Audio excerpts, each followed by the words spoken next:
Hey, we're going to do a short video on what is a colony. Before we do that, though, I want to make sure we're on the same page. You need a couple pieces of paper. Three, because I don't want it to bleed through. So I've got one, and I'm going to use the second one here in a little bit.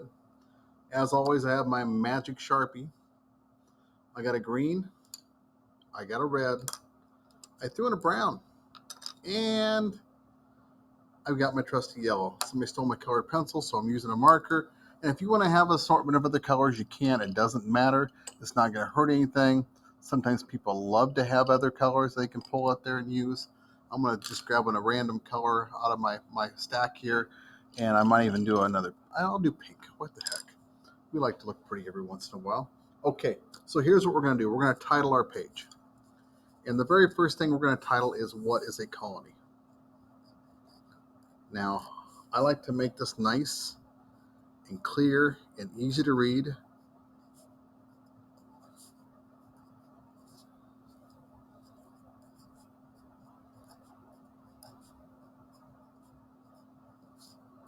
And I put a question mark here. This is my guiding question, and we're going to talk about colonies, but specifically we're going to tie this back to colonialism with the Americas between the 15, 16, 1700s, that time of era. Now you can doctor this up and pretty it up if you want to. I'm going to go ahead and do that. What should I do? Holy moly, am I making something?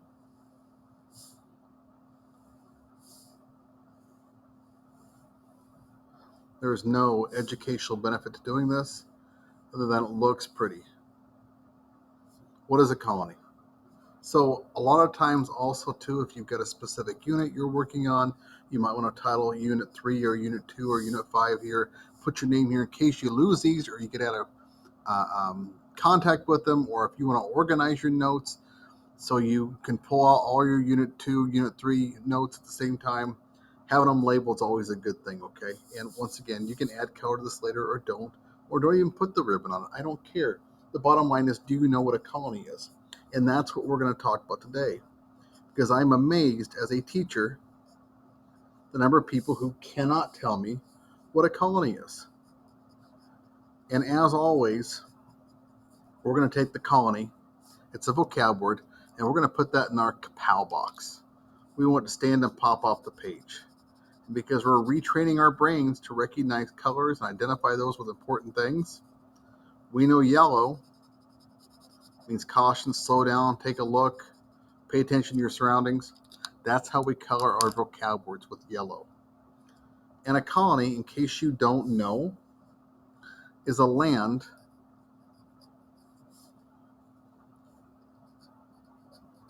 under the control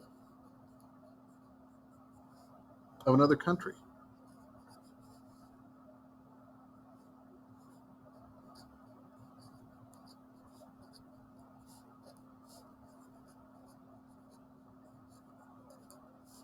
Now, I have to qualify this as we talk about a colony and use this definition. I'm going to give you some more information down at the bottom that'll put this in better context, make it seem a little more real, or something we can actually identify specific, because this definition could go to lots of different things.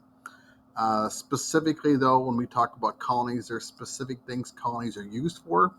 And once again, I'll get to that in a little bit. But because I know people don't know what colonies are, and they struggle with this concept, we're going to use the word colony in a lot of different variations.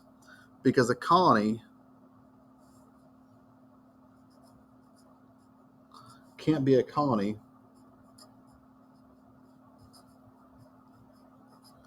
unless it has some level of colonization. Now, for those of you who understand this term, hey, we're wasting your time, because you can usually make a connection to different variations. But for a lot of people, we don't use the word colonization very often. We don't use the word colony very often. So it's tough. Now, a colony, somebody the other day suggested that it's like a colony of ants, or like a hive, like a beehive. Hey, that's right. The area is under the control of something else. That's their space. It's used for specific purposes. But in the terms of colony and colonization, we have a little different meaning. We're not talking about ants. We're talking about people. And if you want to colonize something, it's actually the act of. TION takes us to an action or doing something. So the act of sending a group, and we're going to say a group of settlers,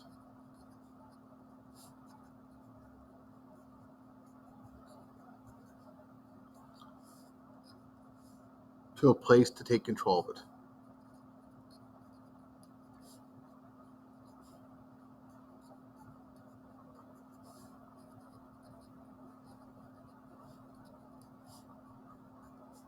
And that's really an important distinction to make, because when we talk about colonies, like I said, you think about the animal kingdom stuff. Colonizations is a process. I remember talking about people when it comes to war, and they say, "Why don't we just bomb them? Why don't we just bomb them?" Well, you cannot control an area by just bombing it in wartime. You have to actually take possession of it. You have to put people on the ground. You have to go door to door. You have to basically put your hands on it, make it your own. And if you want to colonize an area, you have to send people in there to physically take control of it. That's what colonization is. And when we talk about colonization, we can also connect it to the term as colonizer, of colonizer. And I'm going through these kind of fast because I don't want to spend tons of time on one word, one term, because your time is valuable. But a colonizer, or a colony's land under control. It's a noun. Colonization is an action. A colonizer is a person. If you ever wonder what a word means, if you look at the ER behind it, usually, right here, usually it refers to some sort of person, like a teacher, a person who teaches, a laborer, a person who labors, or a worker, a person who works. That's what the ER indicates. In this case, it may not just be a person, it could be an entity. And when I say entity, I'm going to use an abbreviation for the term government. Governments or people trying to take control of an area.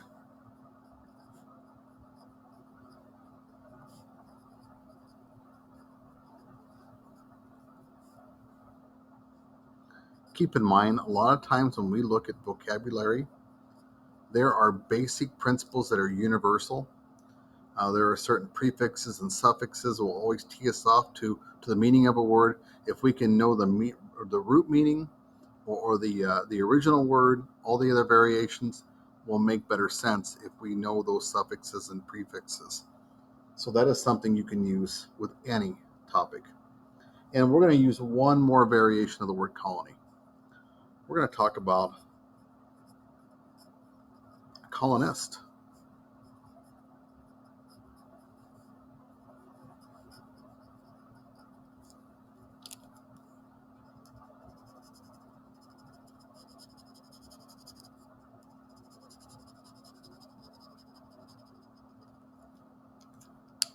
And what's a colonist?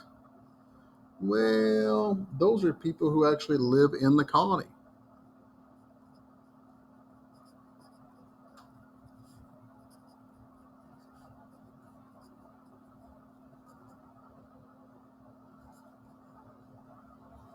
And I know that seems a little bit of a repeat or a little bit redundant to the word or the term colonizer, but there is a slight difference here.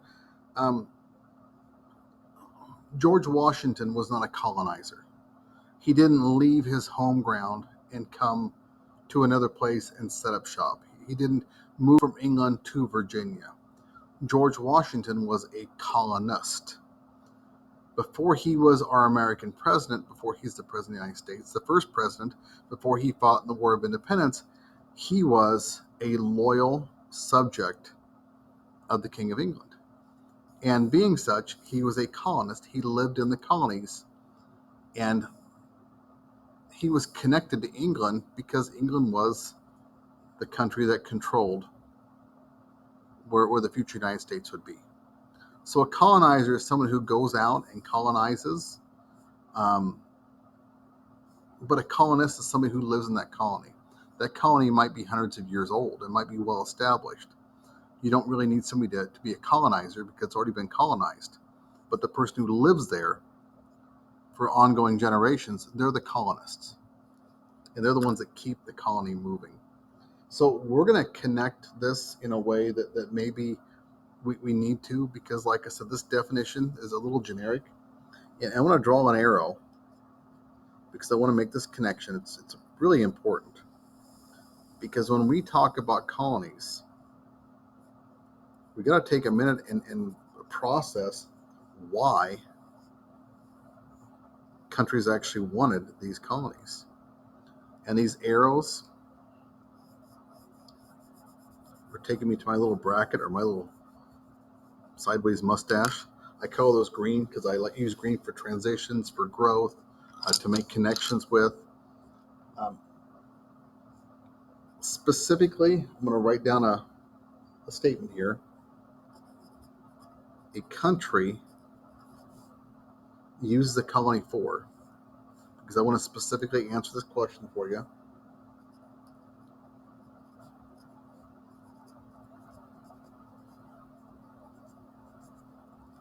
And I'm going to draw a little line here so we know there's a separation in notes. And we'll go through this one by one. There's really three things that I like to bring notice to. Number one, the reason why you go through all these things, have colonists, colonization, colonizers, whatever, the reason you do this, it really comes down to money. It comes down to influence. It comes down to making what you got better. And when we talk about countries who go through all this hard work to get a colonies, they're really doing it because they want access to what that colony or that area of land has.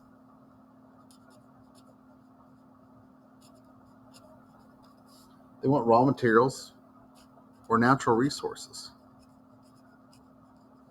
Now, if you don't know what a natural resource is, think about things you get from nature. Lumber is a natural resource. We use lumber to build ships. They use to build ships. We use to build houses. Is lumber a renewable or non-renewable resource? It's renewable because you can grow more trees. What about gold? Is that a natural resource? Absolutely it is. But is it a renewable or non-renewable? Well, it's non-renewable. We're not growing any more gold. Once you get that gold out of the land, it's gone. What about oil? Non-renewable.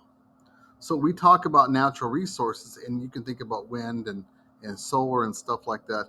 Raw materials, especially back in this time period, is almost a better way to describe it because we didn't have solar energy, we didn't have wind energy, but we did have trees. We did have um, access to gold and silver they would find in the ground. They would, whatever else they could, animal skins, furs, trade.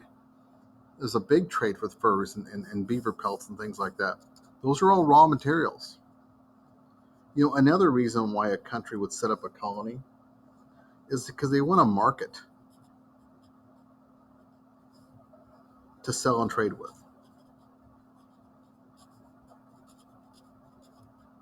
So they take these raw materials, they bring them back to their country, they make whatever they're going to make out of them, and they ship the finished product back to the country who harvested the raw materials, and then they make more money on them. Works out pretty slick. And the last thing I'm going to mention is these countries liked having the influence and the power that came with having a colony, because colonies usually added wealth to their nation, but it also added prestige. Imagine if you are a person and you become a doctor, you want to have the word doctor in front of your name. Why? Because it makes you sound important. Well, the more colonies you have, the more important you look. And also keep in mind the people who are in charge of these European countries, they're always in competition with each other. And so they have better colonies they can brag about, more money, more influence. It makes that king even more elevated against his peers. So just they're all kings, but he's the better king because he's got more money and more colonies. So these are all reasons that play into the motivation for countries to possess, develop, and to exploit new lands in the New World and turn them into colonies. Okay. Now this is step one. This is page one. We're not done yet. I know you're excited and you're probably horrified, but I'm going to take you to page two. And if you don't need any more information, this is probably the place you'll stop. But if you want to go a step further, which every good student does, we're going to talk about which countries actually benefited from these colonies in the Europeans, from the European continent back in the 15, 16, 1700s. Okay. So once again, I'm going to start with my title. And by the way, put your unit here, put your name here, and turn your paper landscape style. For goodness sakes, we can't do everything like this. Sometimes we just got to do something different. And now we're going from here to here. We're crazy. This is landscape style. And I'm going to put my title, give myself lots of room. How? Big word. How did Europe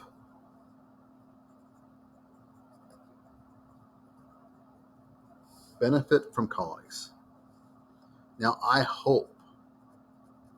really hope, as you're watching this video, you know where Europe is. And I'm not going to draw an entire world map, but I am going to give you a little context as to where the colonies were, and hopefully it'll jar your memory. And not because I have to, but because I want to. I'm going to add myself a little ribbon here.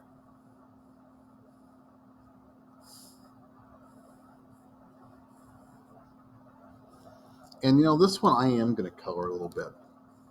And the reason I'm going to add some red is because I always use red for conflict.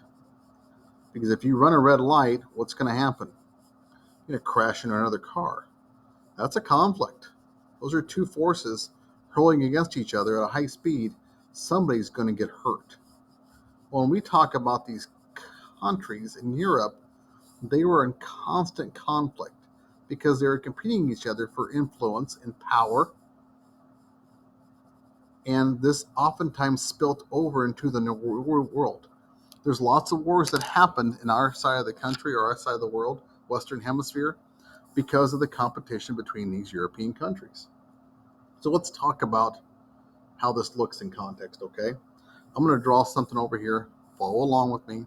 Stop the video if you have to. If you can't figure out what I'm drawing at first, give it a second. It's going to take shape, okay? See if you can figure this out. My beautiful artwork.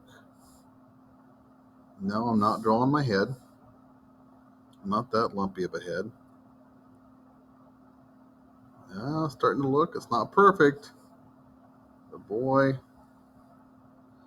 you got it. That's North America. Way to go. You're giving out A's. You just would have got one.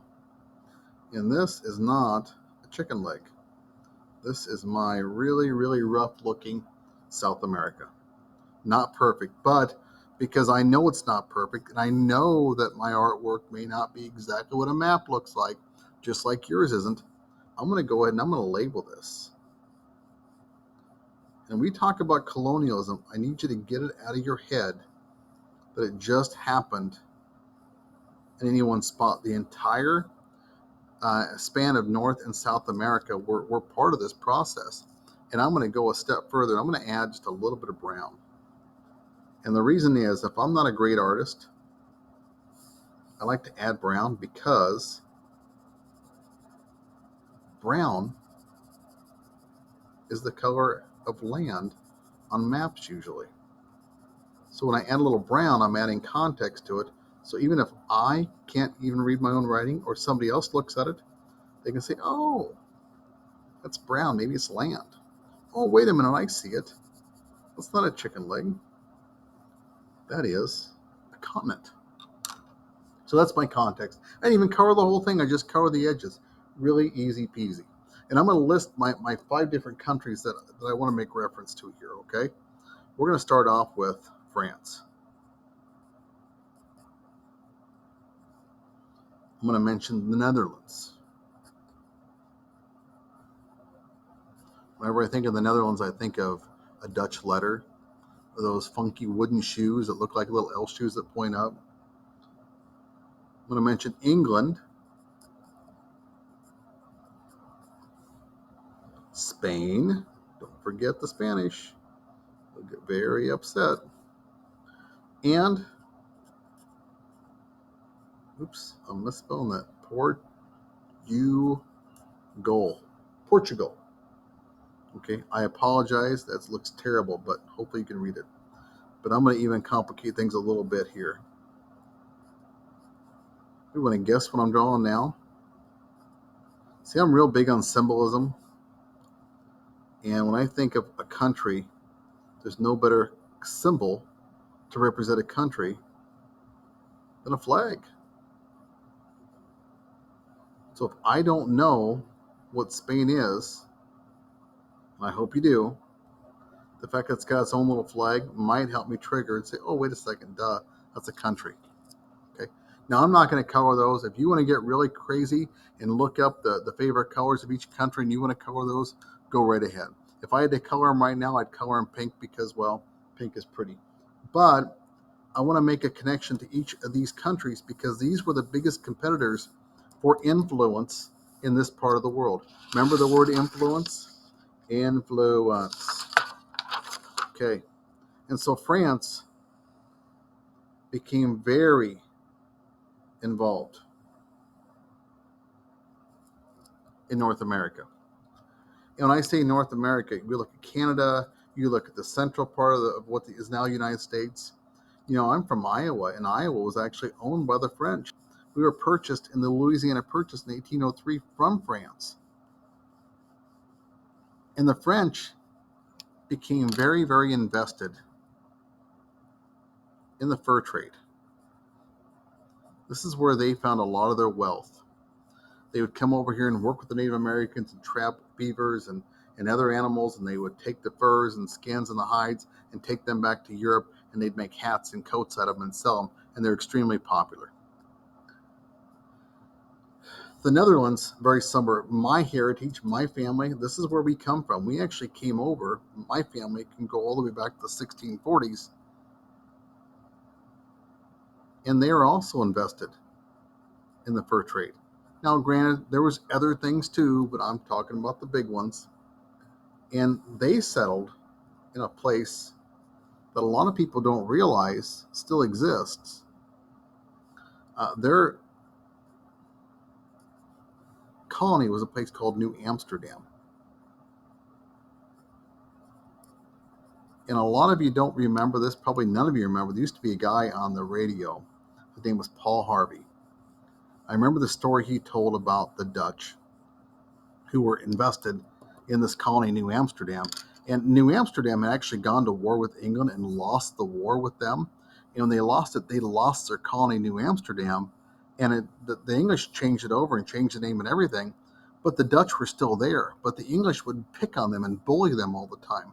And then when they'd bully them, they'd make fun of them by calling them names. And one of the names they would call him was John Cheese. Now, I don't know why. Evidently, people from this part of the world like cheese, and a lot of them were named John, so they gave him some generic name, hey, John Cheese. Well, the Dutch didn't like that very well, so they would respond back, and they'd try to insult back, but they weren't very original, and they would say something like, no, I'm not John Cheese, you're John Cheese. Well, they didn't say John Cheese like I just said it, they would say Yankees, because they had this really thick accent. Yankees. No, you're Yankees. Well, eventually the term Yankees gets kind of morphed together and it turns into a different word. And now we use that word. It's called Yankees. If you think about the New York Yankees, that's a team. Talk about people from the American North, U.S. Northeast. They're called Yankees. Civil War, we refer to the Union people as Yankees. New Amsterdam would eventually become New York. And that is the rest of the story, as Paul Harvey would say. I don't know if it's 100% true, but you know what? Paul Harvey was pretty darn good about telling true stories. So I'm sticking with it. I like the story. Um, England, like I said, was a big part of this too.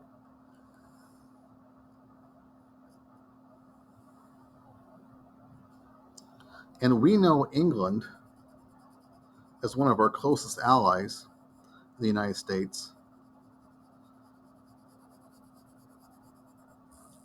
And they found their fortune in tobacco early on. Stuff called indigo, think of dye and stuff. And I'm going to put something else on here too. Religious freedom. So unlike other colonies that were started, other European nations who were invested, there were some people who were actually coming to this new land not because of money, but because of something more intrinsic, something more um, lifestyle oriented. I mean, their faith, their belief system, their values. And because of that, you've got a whole different kind of people coming over here to work the land than you would have had these opportunities from the France or from Netherlands or from Spain and Portugal. And that means something. Later on, it means something because a lot of what these people did in terms of land involved working the land. These people wanted to work with the Native Americans. These people wanted to control and manage the Native Americans. These people just wanted to push them out of the way so they can have the land. And I think this way of life had a much more lasting impact and inspiration for a lot of things that happened for the development of the United States. So that's something to keep in mind. Spain, gold and silver. And Portuguese were the same thing, gold and silver. Just like we mentioned before, gold and silver is not a lasting and renewable resource. And because of that, their power peaked and then it went down eventually. And a lot of that, like I said, is because they weren't invested in the land. They were just trying to take advantage of it. So you look at all these different influences on the New World, these European influences had a big impact on developing a lot of countries that would come from colonization. And that wraps up our conversation. Good job. Thank you. And goodbye.